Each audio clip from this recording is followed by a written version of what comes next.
গণঅভ্যুত্থানের সময় একটা ছবি পোস্ট করতে লজ্জা লাগে, যে ছবি যে পোস্ট করব কি বলবো, বলবে জুলাই বেচে খাই।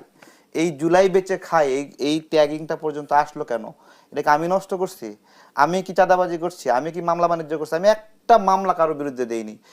আমি জানি এই মামলাগুলো নিয়ে এরকম হবে। তারেক ভাই যে কথাটা বললো যে জুলাইয়ের একটা ছবি ওনার দিতে দ্বিধা লাগে, যে মানুষ মনে করবে জুলাই বিক্রি করে খাই।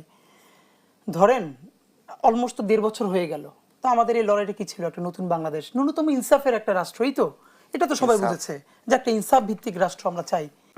এই সরকার গঠিত হওয়ার সময় এক ধরনের সামাজিক চুক্তি ছিল যে যারা রাজনীতি করে না, কোনো দলের না, তারা এই সরকারে যাচ্ছে। এটা একটা সামাজিক চুক্তি ছিল। এবং রাজনৈতিক ব্যক্তিবর্গ যারা গণঅভ্যুত্থানে অনেক অবদান রেখেছে, তাদের রাজনৈতিক পরিচয়ের কারণে তাদেরকে এই সরকারে নেওয়া হয় নাই। এবং এই সরকারের লিস্ট করেছে কারা? হোয়াটসঅ্যাপ গ্রুপে, মেসেঞ্জার গ্রুপে, ফেসবুকে বিভিন্ন জায়গায় একটু পরপর লিস্ট প্রকাশ পেয়েছে। এই লিস্টটা কারা দিয়েছে? এই লিস্টটা আমাদের সমন্বয়ক ভাইরা দিয়েছে নাকি? সেই সমন্বয়ক ভাইরা আজকে উপদেষ্টাদের নামে অভিযোগ তুলছে, তাই তো? তাদেরই বানানো সরকার। এবং তারা আর একটা মিথ্যাচারিতা করছে, তারাই জাতীয় সরকার করতে চেয়েছিল। বরঞ্চ রাজনৈতিক প্রক্রিয়ার অনেক প্রতিনিধি এই সরকারে থাকতে চেয়েছিল, তাদেরকে বাধাগ্রস্ত করা হয়েছে যে আপনারা থাকতে পারবেন না। তো বেসিক্যালি তারা তাদের সুপ্ত রাজনৈতিক ইচ্ছার কারণে, যে তারা এই সরকার ব্যবস্থাকে ব্যবহার করে একটা রাজনৈতিক দল তৈরি করবে, যেটা এইখানে কোনো রাজনৈতিক ব্যক্তিত্ব থাকলে তাদের দল তৈরি করা বাধাগ্রস্ত হবে, তাদের উদ্দেশ্য ব্যাহত হবে, সেই কারণে তারা সেখানে নেয়নি।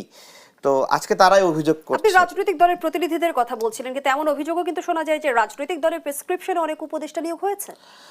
আমাদের সমাজের প্রত্যেকটা মানুষই মাইন্ডসেট ভাবে কোনো না কোনো রাজনৈতিক মতের পক্ষের এবং ফ্লোটিংও আছে।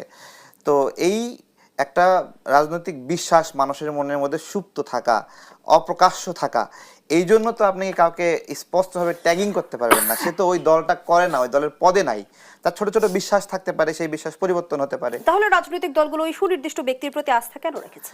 রাজনৈতিক দলগুলো তারাও রাজনৈতিক দলের প্রতি আপনার হলো বিশ্বস্ত হয়ে আছে, এটা আপনি কিভাবে প্রমাণ করবেন? তারা তালিকাটাই দিয়ে দিল না কেন? আমাদের প্রশ্ন কোন জায়গায়? আপনি বলছেন যে নির্বাচনকালীন একটা সরকার হবে কিনা, বা এই ধরনের, বা এই সরকারই নির্বাচন করবে কিনা, এই কথাটাই একটা হলো মানে একটা অন্যায় ইচ্ছা বলতে উপদেষ্টাদের নির্বাচন করার ইচ্ছা জ্ঞাপন হয়েছে। তারা নির্বাচন করতে চায়, এতদিন সরকারের থেকে সুযোগ সুবিধা নিয়ে নির্বাচন করতে চায়। এই আকাঙ্ক্ষার কারণে তারা এই বয়ান তোলার চেষ্টা করতেছে যে নির্বাচনকালে একটা নতুন সরকার হবে কিনা। এটা তো অবিশ্বাস্য যে ওই নাহিদের বিকাশে 10,000 টাকা ছিল, ব্যাংক অ্যাকাউন্টে 30,000 টাকা ছিল, এই দিয়েই সে বাকি 5-6 মাস চলতেছে নাড়ায় চাড়ায়। এই 30,000 40,000 টাকা শেষ হচ্ছে না। সে রাষ্ট্রে কোনো সুযোগ সুবিধা নেয়নি, তার বাবা কোনো সুযোগ সুবিধা নেয়নি, এবং তার রাজনৈতিক তার নির্বাচন করার জন্য অর্থায়ন করার সক্ষমতা নেই। এইরকমই কি? তাহলে সেই লোকটাকে আপনি হাদি ভাইয়ের সঙ্গে কম্পিট করতে বলতেছেন, দুইজনই জুলাইয়ের সন্তান, এবং তাদের মধ্যে তো বৈষম্য করছেন। তাহলে আপনি বৈষম্য বিরোধী যে চেতনা, আমরা বৈষম্য করব না, আমরা কোটা নেব না, এই সমস্ত কিছু বইলা দেখেন। আবার কিন্তু যারা একটু চুল পাকা, বয়স্ক, বয়োজ্যেষ্ঠ সেই ব্যক্তি যদি বলে, সাক্ষাৎ সাহেব যদি বলে আমিও নির্বাচন করব, তাহলে কিন্তু আমাদের গায়ে স্যাক করে উঠবে, এই সাক্ষাৎ সাহেব কেন নির্বাচন করবে, এত বড় সাহস। তাহলে আমি ভাগটা করব কিভাবে? বয়সের ভিত্তিতে? যে 25 বছরের নিচে যদি কোনো জুলাই যোদ্ধা হয় তাহলে সে নির্বাচন করতে পারবে, আর 25 বছরের উপরে যে জুলাই যোদ্ধা, ও হলো বয়স্ক বুড়া জুলাই যোদ্ধা, সে নির্বাচন করতে চায় কিভাবে? তার এই শখ হওয়া অনৈতিক। তো এগুলো হলো সামগ্রিকভাবে আমাদের এই সরকারের। এখন কেন আসলে উপদেষ্টাদের সেফ এক্সিট নিয়ে প্রশ্ন আসছে, এবং যেমনটি এনসিপির আহ্বায়ক নাহিদ ইসলাম অভিযোগ করেছে যে উপদেষ্টাদের অনেকেই সেফ এক্সিটের কথা ভাবছেন, অনেকে নিজেদের আখির গুছিয়েছে, গণঅভ্যুত্থানের সঙ্গে বিট্রে করেছে। আবার এনসিপির আরেক নেতা সার্জিস আলম বলেছেন মৃত্যু ছাড়া কোনো সেফ এক্সিট নেই। হঠাৎ করে উপদেষ্টাদের সেফ এক্সিট নিয়ে কেন আলোচনা হচ্ছে? এর পেছনে কোনো কারণ দেখেন কি? হ্যাঁ, এটা তো একটা সহজ বিষয়। নাহিদ নিজেও তো উপদেষ্টা ছিল।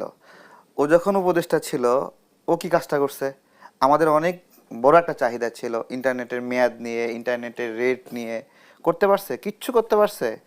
কোনো মানুষের চাহিদার বিন্দু পরিমাণ কোনো গুরুত্ব দেয়নি। এবং আমরা যেই একটা সেলফোনে 500 টাকা দিয়ে সারা মাস চলে যেত, আমাদের বাসায় ওয়াইফাই, অফিসে ওয়াইফাই, শুধুমাত্র পথের মধ্যে একটু মোবাইল ব্যবহার করি, তার জন্য 1100-1200 টাকার ইন্টারনেট ব্যয় করতে হয়। তাহলে আমাদেরকে এই পর্যায়ে নিয়ে আসছে নাহিদরা, এখন সে নিজে অভিযোগ দিচ্ছে আরেকজনকে যে উপদেষ্টাদের সেফ এক্সিট নিয়ে, মানে সে কি সেফ এক্সিটের বাহিরে, মানে সে কি নিরাপদে থাকবে? এই যে সারা বাংলাদেশে জুলাই গণঅভ্যুত্থান পরবর্তীতে আমাদের সমন্বয়ক ভাইরা ছড়ায় পড়লো, আমাদের আন্দোলনের সময় এতগুলো সমন্বয়ক ছিল না, কিন্তু আন্দোলন হয়ে গেল খালি চারপাশে সমন্বয়ক সমন্বয়ক, মনে হচ্ছিল চায়না তেলা পোকা। চায়না তেলা পোকা বোঝেন তো, আমাদের বাসা বাড়ি ড্রয়ারের ভিতরে চিপাই চাপাই থাকে, একটা মেলে তিনটা বের হয়,